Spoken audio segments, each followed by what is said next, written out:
அனைவருக்கும் வணக்கம். நான் ஜோதிடர் தமிழரசன் பேசுகிறேன். இந்த சேனல் ஃபஸ்ட் டைம் பார்க்குறவங்களா இருந்தீங்கன்னா சப்ஸ்கிரைப் பண்ணிக்கோங்க, பெல் பட்டனை கிளிக் பண்ணிக்கோங்க, ஆளுங்கிற ஆப்ஷன் இருக்கும், அதை செலக்ட் பண்ணிக்கோங்க. அப்போ தான் நாங்கள் போடுற பதிவுகள் எல்லாமே உங்களை வந்து சேரும். இன்றைக்கி நம்ம இந்த பதிவில் பார்க்க போகிற தலைப்பு நட்சத்திர பலன்கள். நட்சத்திர பலன்கள் பற்றி தான் இந்த பதிவில் நம்ம பார்க்க போகிறோம். அந்த வரிசையில் வந்து பார்த்திங்கன்னா உத்திரட்டாதி நட்சத்திரக்காரங்களோட வாழ்க்கை எப்படி இருக்கும், உங்களோட கேரக்டர் எப்படி இருக்கும், என்னென்ன தசாபுத்தி போகும், வணங்க வேண்டிய தெய்வ வழிபாடு என்ன, எல்லாமே இந்த பதிவில் நம்ம டீட்டெயிலாக தெளிவாக பார்த்துடலாம். உத்திரட்டாதி நட்சத்திரம் வந்து பார்த்திங்கன்னா சனியோடைய நட்சத்திரம். அது வந்து பார்த்திங்கன்னா மீனராசியில் மட்டும்தான் இருக்கும். ஏன்னா ஒரு சில நட்சத்திரமெல்லாம் பார்த்திங்கன்னா உடைப்பட்ட நட்சத்திரமாக வரும், சரிங்களா? அது வந்து 2 ராசிக்கு வரும், ஒரே நட்சத்திரம் ஆனால் 2 ராசிக்கு வரும். ஆனால் உத்திரட்டாதினாலே அது மீனராசிக்கு மட்டும்தான் பொருந்தும். என்ன காரணம்னா உத்திரட்டாதி நட்சத்திரம் உடைபடாத நட்சத்திரம். உத்திரட்டாதி நட்சத்திரம் வந்து பாருங்கள் 1, 2, 3, 4 இந்த 4 பாதங்களும் மீனராசியில் மட்டும்தான் இருக்கும். இது வந்து சனியுடைய நட்சத்திரம். உத்திரட்டாதிங்கிறது வந்து பார்த்திங்கன்னா சனியுடைய நட்சத்திரம். அது வந்து குருவோட வீட்டில் இருக்குது, சரிங்களா? குருவோட வீடு என்ன? குருவோட வீடுனா மீனராசி. மீனராசிக்காரங்களே வந்து பார்த்திங்கன்னா நல்லவங்களாக இருப்பாங்க, இல்லை சந்தேகமே கிடையாது. நிறையா மீனராசிக்காரங்க பாருங்கள் விட்டு கொடுத்து போவாங்க, அட்ஜஸ்ட் பண்ணி போவாங்க, ஏமாளியாக இருப்பாங்க, பெருந்தன்மை, நல்ல ஒரு பக்குவப்பட்ட குணம் இது உங்கள்கிட்ட அதிகமாகவே இருக்கும், சரிங்களா? விட்டு கொடுத்து அட்ஜஸ்ட் பண்ணி போவாங்க. ஒரு ஃப்ளெக்சிபிளான ஆட்கள்னு சொல்லலாம். மனசாட்சிப்படி நடப்பாங்க, யாருக்கும் எந்த கெடுதல் பண்ண மாட்டாங்க, அன்பு பாசத்துக்கு கட்டுப்பட்டவங்களாக இருப்பாங்க. ஏமாளி, நான் முன்னாடியே சொன்ன மாதிரி ஏமாளியாக இருப்பாங்க. அது வந்து இந்த நட்சத்திரம் ஒரு பக்கம், அது ராசி மீனராசினால அப்படி தான் இருப்பாங்க. நல்லவங்க, மீனராசினால நல்லவங்க தான். என்ன காரணம்னா சந்திரன் வந்து அங்கே குருவோட வீட்டில் இருக்குது. அப்போ மீனராசியில் பிறந்தவங்க அத்தனை பேர் நல்லவங்களாக தான் இருப்பாங்க.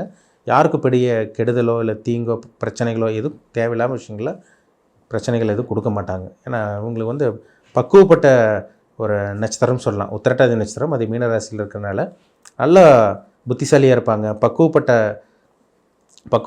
மனிதர்களாக இருப்பாங்க உத்திரட்டாதி நட்சத்திரக்காரங்க. ஒரு சில பேரில் முதிர்ந்த தோற்றம் கொண்டவங்களாக இருப்பாங்க, மெச்சூரிட்டியான ஆளாக இருப்பாங்க. ஒரு சில பேருக்கு வந்து பாருங்கள், ஒரு சில பேர் முதிர்ந்த தோற்றம் கொண்டவங்களாக இருப்பாங்க. ஒரு சில பேர் பார்க்குறக்கு வந்து ரொம்ப இளமையாக இருப்பாங்க. ஆனால் வந்து அந்த இளமை அவங்ககிட்ட இருந்தால் கூட முதிர்ச்சி இவங்களுக்கு வந்து அதிகமாக இருக்கும். முதிர்ச்சின்னு எப்படின்னு பார்த்தீங்கன்னா ஒரு கிட்டத்தட்ட ஒரு 50-60 வயசுக்கு உண்டான அந்த குணம் வந்து இவங்ககிட்ட சின்ன வயசுலேயே வந்துடும். நல்ல ஒரு டேலண்டான பர்சனாக இருப்பாங்க, சரிங்களா? அறிவு ஜாஸ்தி. என்னதான் அறிவு திறமை எல்லாமே உங்கள்கிட்ட உத்திரட்டாதி நட்சத்திரக்காரங்களுக்கு இருந்தாலும் கொஞ்சம் மனக்குழப்பம் அப்பப்போ வந்துட்டு போகும். ஏன்னா சனியோடைய நட்சத்திரங்கிறதுனால அந்த சனியோடைய கேரக்டர் கண்டிப்பாக உங்களுக்கு இருக்கும். ஏன்னா ராசிநாதனோட கேரக்டரும் ராசி அதிபதியோட கேரக்டர் உங்களுக்கு இருக்கும், நட்சத்திர அதிபதியோட கேரக்டரும் இருக்கும். இது எல்லாமே நம்ம சேர்ந்து வச்சு பார்த்தா தான் நம்ம சொல்ல முடியும். அதேமாதிரி லக்னாதிபதியோட கேரக்டரும், லக்னாதிபதி தான் அவங்க வந்து பார்த்திங்கன்னா அவங்களுக்கு முழுமையான கேரக்டர் லக்னாதிபதி தான். இப்போ ராசியோட கேரக்டர் கண்டிப்பாக அவங்ககிட்ட இருக்கும், நட்சத்திரத்தோட கேரக்டர் கண்டிப்பாக அவங்ககிட்ட இருக்கும், அதில் சந்தேகமே கிடையாது. இப்போ உத்திரட்டாதி நட்சத்திரக்காரங்க வந்து பார்த்திங்கன்னா நல்லா பக்குவப்பட்ட மனிதர்கள் தான். அதேமாதிரி நல்ல திறமசாலியாக இருப்பாங்க, மெச்சூரிட்டியான ஆளாக இருப்பாங்க. எங்கே என்ன பேசணுமோ எது பேசணுமோ அதை மட்டும் தான் கரெக்டாக பேசுவாங்க. நல்ல ஒரு நட்சத்திரம் சொல்லிடலாம், சரிங்களா? மீனராசினாலே நல்ல ஒரு ராசி தான். அதில் உத்திரட்டாதிங்கிறது வந்து பார்த்திங்கன்னா ஒரு நல்ல ஒரு நட்சத்திரம் தான். ஆனால் வந்து மனக்குழப்பம், அடிக்கடி மனக்குழப்பம், ஒரு விஷயத்தை நினச்சா அதையே ஆழ்ந்து சிந்திக்கிறது, போட்டு தன்னைத்தானே வருத்திக்கிறது, குழம்பிக்கிறது, இவங்க குழம்புறது இல்லாமல் அடுத்தவங்களும் போட்டு குழப்பி விட்டுருவாங்க. இதெல்லாமே இந்த நட்சத்திரத்துக்கு உண்டான குணம், சரிங்களா? நல்லவங்க தான். ஆனால் வந்து பார்த்திங்கன்னா மனக்குழப்பம் அடிக்கடி வந்துட்டு இவங்களுக்கு போகிறத தவிர்க்க முடியாது. இப்போ இவங்களுக்கு வந்து பார்த்திங்கன்னா பிறக்கும் போதே வந்து பார்த்திங்கன்னா இவங்களுக்கு சனி தசை தாங்க நடக்கும். பிறக்கும் போதே சனி தசை வந்து பார்த்திங்கன்னா 19 வருஷம் தசையை நடத்தும். மிகப்பெரிய தசை வந்து பார்த்திங்கன்னா 20 வருஷம் சுக்கிர தசை நடக்கும். அதுக்கடுத்தது வந்து பார்த்திங்கன்னா சனி தசை தான். இப்போ உங்களுக்கு ஸ்டார்டிங்கே வந்து பார்த்திங்கன்னா சனி தசை, அது வந்து 19 வருஷம் தசை. ஒரு சில பேருக்கு 10 வருஷம் வரலாம், ஒரு சில பேருக்கு 15 வருஷம் இருக்கலாம், சொல்ல முடியாது. அது அவங்க வயதுக்கு தகுந்த மாதிரி நட்சத்திர பாதத்தில் என்ன பாதத்தில் பிறந்தவங்களோ அதுக்கு தகுந்த மாதிரி மாறுபடும். இப்போ ஒரு சில பேர்லாம் பார்த்திங்கன்னா 1ஆம் பாதத்தில் பிறந்தவங்களுக்கெல்லாம் 18-19 வருஷமே முழுமையான தசையே வரும். ஒரு சில மாதங்கள் எல்லாம் முடியும், சரிங்களா? அதாவது இந்த வருஷம் இந்த மாதத்தில் முடியும்னு சொல்கிறாங்க பார்த்தீங்களா, அதே தான். இப்போ வந்து ஒரு சில பேருக்கு 10 வருஷம் வரலாம். இப்போ 2ஆம் 3ஆம் பாதத்தெல்லாம் பிறந்தவங்களுக்கெல்லாம் பார்த்திங்கன்னா பாதி தான் வரும். 19 வருஷத்தில் பாதினா உங்களுக்கு ஒரு 9-9.5 வருஷம் இந்த மாதிரி தான் வரும். அது ஒரு அப்ராக்சிமேட்டாக சொல்கிறேன். இப்போ வந்து பிறக்கும் போதே சனி திசையில் வந்து பார்த்திங்கன்னா நிறைய உத்திரட்டாதி நட்சத்திரக்காரங்க அவங்க என்ன தான் நல்ல குணம், சின்ன வயசுலேருந்து அந்த குழந்தை வளர நல்ல ஒரு குணம், நல்ல ஒரு பக்குவப்பட்ட குணம், அதேமாதிரி இல்லாதவங்களுக்கு கொடுத்து உதவி செய்கிறது அந்த குழந்தைக்கு இருக்கும், இந்த உத்திரட்டாதி பிறந்தவங்களுக்கெல்லாம். ஆனால் வந்து பார்த்திங்கன்னா என்ன தான் இது பண்ணாலுமே பிறந்ததுலேருந்தே கஷ்டப்படுறாங்க. நிறைய உத்திரட்டாதி நட்சத்திரக்காரங்களுக்கு பாருங்கள் பிறந்ததுலேருந்தே கஷ்டம். குடும்பமே வந்து பார்த்திங்கன்னா வறுமையில் வாட்டி வதைச்சி எடுக்கும். குடும்பத்தில் அப்படியே கஷ்டப்பட்டு அப்படியே கொஞ்சம் கொஞ்சமாக தான் டெவலப் ஆவாங்க. ஏன்னா உத்திரட்டாதிங்கிறது சனியோடைய நட்சத்திரம்.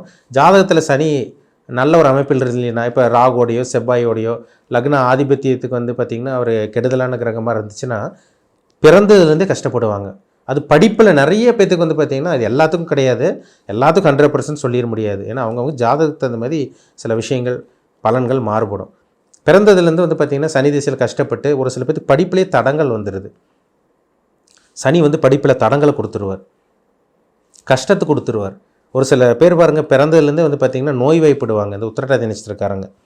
ஏன்னா சனி வியாதிக்கு உண்டான கிரகமே சனி தானே, கஷ்டத்துக்கு உண்டான கிரகமே சனி தான், துன்பத்துக்கு கொடுக்குற கிரகமே சனி தான். அப்போ சின்ன வயசில் கஷ்டப்பட்டால் கூட இந்த 2வது வரக்கூடிய புதன் திசை வந்து ஒரு சில பேர்த்துக்கு யோகத்தை செஞ்சிருது. என்ன காரணம்னா புதன்கிறது புத்திசாலி, புதன்னாலே புத்திசாலி தான், அறிவாளி தான். அப்போ அந்த புதன் வந்து புத்திக்கு உண்டான கிரகம், அறிவுக்கு உண்டான கிரகத்தோட தசா நடக்கிறதுனால அந்த 2வது வரக்கூடிய புதன் திசை கிட்டத்தட்ட ஒரு 10லேருந்து 10 வயசு இல்லை 15 வயசுக்கு மேலே உங்களுக்கு புதன் திசை நடந்துடும்.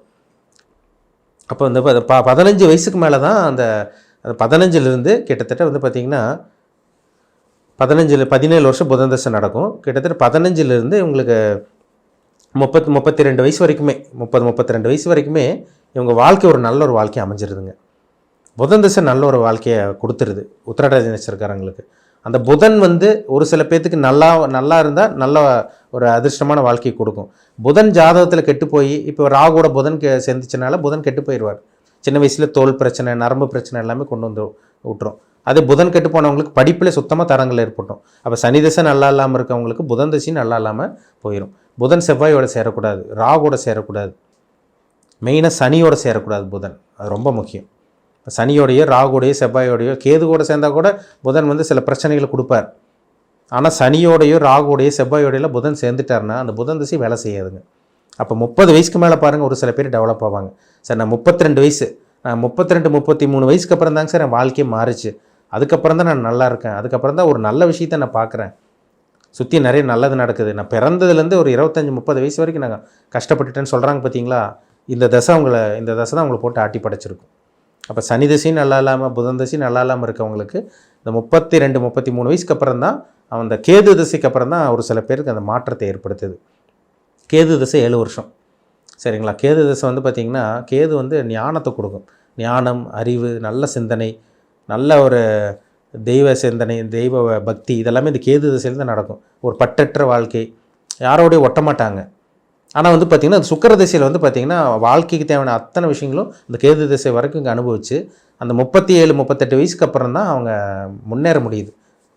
உத்திரட்டாதி நட்சத்திரக்காரங்க நடுத்தர வயதில் தாங்க, நடு வயசுக்கு மேலே தான் பாருங்கள், கிட்டத்தட்ட ஒரு 35 வயசுக்கு மேலே தான் அவங்களோட வாழ்க்கையே மாறுது. ஒரு சில பேர் 32-33 அதை நல்லா இருக்காங்க, ஆனால் ஒரு சில பேருக்கு 37 தாண்டிடுது.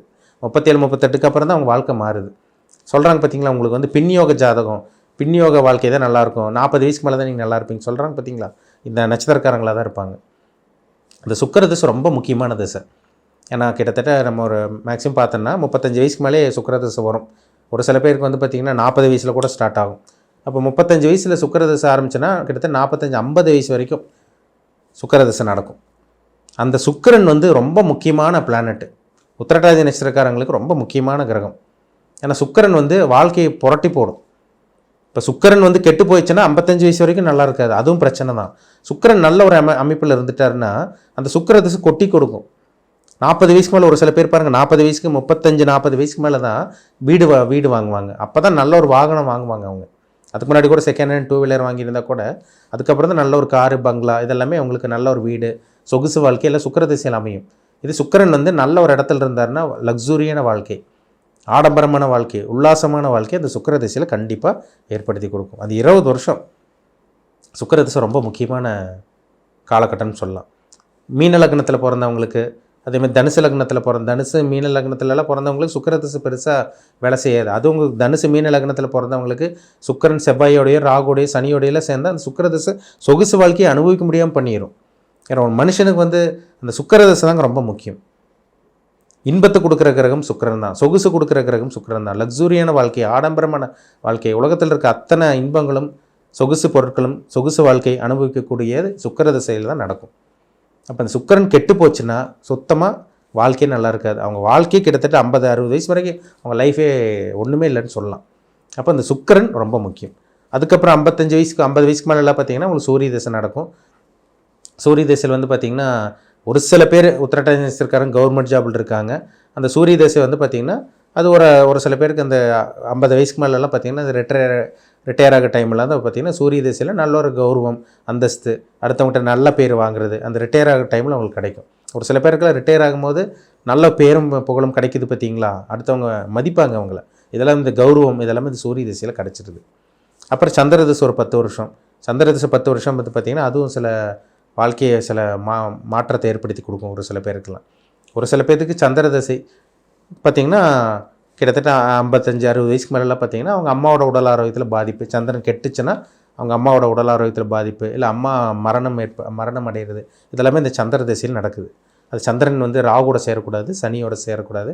அவர் வந்து எந்த அமைப்பில் இருக்காங்களோ அதுக்கு தகுந்த மாதிரி பலன்கள் மாறுபடும். அப்புறம் செவ்வாய் தசை 7 வருஷம். இப்படியே அவங்க லைஃப் போகும். கடைசியாக உத்திரட்டாதி நட்சத்திரக்காரங்களுக்கு வந்து பார்த்திங்கன்னா ராகு திசையில் முடியும். ஒரு சில பேருக்கு அதுக்கு முன்னாடி ஆயில் அந்த மாதிரி முடிஞ்சிருது. ஒரு சில பேர் ராகு திசை வரைக்கும் தாண்டுவாங்க. என்ன காரணம்னா ஜாதகத்தில் லக்னாதிபதி நல்லாயிருக்கும், சனி நல்லா இருப்பார், நல்ல சுபகிரகங்களோட தொடர்பில் இருப்பார். 8ஆம் அதிபதியெல்லாம் நல்லா இருந்தவங்களுக்கெல்லாம் 88 வயசு கிட்டத்தட்ட வந்து பார்த்திங்கன்னா 85-88 வயசெல்லாம் தாண்டுவாங்க. அவங்கள ராகு திசை டச் ஆகும் அவங்களுக்கு. இப்படி தான் அவங்க லைஃப் போகும். சரிங்களா? ஆரம்ப பகுதியில் கஷ்டப்பட்டால் கூட ஒரு சில பேர் ஆரம்ப பகுதியிலும் நல்லா இருக்காங்க. ஒரு சில பேர் ஆரம்ப பகுதியில் கஷ்டப்படுறவங்களுக்கெல்லாம் பார்த்திங்கன்னா அவங்களுக்கு 30 இயர்ஸ்க்கு மேலே தான் 30, 32, 33 வயசுக்கு அப்புறம் தான் வாழ்க்கையில் நல்ல ஒரு வாழ்க்கையை பார்க்க முடியுதுங்க. ஏன்னா அவங்களோட கர்மா அந்த மாதிரின்னு சொல்லலாம். ஏன்னா பிளானட் வந்து இப்படி தான் அவங்கள வழி நடத்தும். இதுதான் அவங்களோட தலைவிதின்னு சொல்லலாம். இந்த மெத்தடில் தான் போகும் அவங்க லைஃப். ஒரு சம்பவத்தை சுட்டி காட்டுறது, ஒரு சம்பவங்கள் நடக்கிறது தசாநாதனும் புத்திநாதனும் தான். தசா புத்தி தான். அந்த பிளானட் என்ன சம்பவங்கள் நடத்திட்டு இருக்குது, இதுதாங்க ரொம்ப முக்கியம். சரிங்களா? நிறைய பேருக்கு வந்து பார்த்திங்கன்னா தெய்வ வழிபாடு என்னென்னு கேட்குறீங்க. என்ன தெய்வ வழிபாடு பட்டால் நல்லதுன்னு கேட்குறீங்க. உங்கள் நட்சத்திர அதிபதி வந்து பார்த்திங்கன்னா சனி, உங்கள் ராசி அதிபதி யார்? குரு. அப்போ நட்சத்திர அதிபதி வந்து பார்த்திங்கன்னா சனியாக இருக்கிறனால நீங்கள் காவல் தெய்வங்கள், முனீஸ்வரன், ஐயனார், கருப்புசாமி போன்ற தெய்வங்கள் வழிபடுறது, ஆஞ்சநேயர் வழிபாடு, விநாயகர் வழிபாடு, இதெல்லாம் உங்களுக்கு நல்ல ஒரு பலனை கொடுக்கும். பொதுவாகவே உத்திரட்டாதி நட்சத்திரக்காரங்க சாமி நம்பிக்கை உள்ளவங்க, தெய்வ நம்பிக்கை உள்ளவங்க தான். அதில் மாற்றமே கிடையாது. ஏன்னா சனினாலே ஒரு ஆன்மீக கிரகம். சரிங்களா? கொஞ்சம் வந்து பார்த்திங்கன்னா அந்த பிடிவாத குணமும் உங்கள்கிட்ட இருக்குங்க. உத்திரட்டாதி நட்சத்திரக்காரங்களுக்கு பிடிவாத குணமும் இருக்கும். ஒரு சில பேர் சொன்னது ஒரு சில பேர், எல்லாரும் கிடையாது, ஒரு சில பேருக்கு இந்த பிடிவாத குணம் சொன்னதை ஏற்றுக்க மாட்டாங்க. நாட் ஃப்ளெக்சிபிள்னு சொல்லுவாங்க. அதாவது பிடிவாதம் முடிச்சா அப்படியே இருப்பாங்க. ஒரு சில பேர் முயலுக்கு 3 கால்னு சொல்கிறாங்க பார்த்தீங்களா, அதே தான். இப்போ அதாவது வந்து தன்னோட நிலையை அடுத்த நிலைக்கு மாற மாட்டாங்க. இது ஒரு சில உத்திரட்டாதி நட்சத்திரக்காரங்களோட கேரக்டராக இருக்கும்.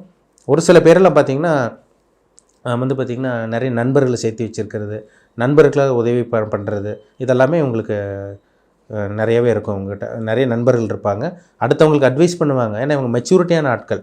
ஒரு சில இடத்துல தான் குழம்பிடுறாங்க, இவங்களும் குழம்பி அடுத்தவங்களும் குழம்பிடுறாங்க. இந்த குழப்பத்தை கொடுக்குற பிளானட்டே சனி. இப்போ அந்த நட்சத்திரத்தில் பிறந்தவங்களுக்கு கண்டிப்பாக இந்த மனக்குழப்பம், அந்த மனப்பிரச்சனை இதெல்லாம் கண்டிப்பாக இருக்க தான் செய்யுது. சரிங்களா? உங்கள் ஜாதகத்தில் என்ன தசாபுத்தி போகுதுன்னு பாருங்கள். தனிப்பட்ட ஜாதகம் ரொம்ப முக்கியம். தனி மனிதனுடைய ஜாதகம் தான் இங்கே மனுஷன் ஆட்டி படைச்சிட்ருக்கு. அப்போ என்ன தசாபுத்தி போயிட்டுருக்கு, இப்போ என்ன வயசில் இருக்கீங்க, உங்கள் விதி எப்படி போயிட்டுருக்கு, தலையெழுத்து எப்படி போயிட்டுருக்கு, என்ன விஷயங்கள் உங்கள் வாழ்க்கையில் நடந்துகிட்ருக்கு, இதெல்லாமே உங்கள் தனிப்பட்ட ஜாதகத்தை பார்த்து தெளிவாக தெரிஞ்சுக்குங்க. மீண்டும் அடுத்த பதிவில் சந்திக்கும் வரை உங்களிடமிருந்து விடைபெறுவது உங்கள் ஜோதிடர் தமிழரசன். இந்த சேனல் பிடிச்சிருந்தால் உங்கள் நண்பருக்கு உறவினருக்கும் ஷேர் பண்ணுங்கள், லைக் பண்ணுங்கள், சப்ஸ்கிரைப் பண்ணுங்கள், பெல் பட்டனை கிளிக் பண்ணிக்கோங்க. ஆளுங்கிற ஆப்ஷன் இருக்கும், அதை சூஸ் பண்ணிக்கோங்க. அப்போ தான் நாங்கள் போடுற பதிவுகள் எல்லாமே உங்களை வந்து சேரும். நன்றி, வணக்கம்.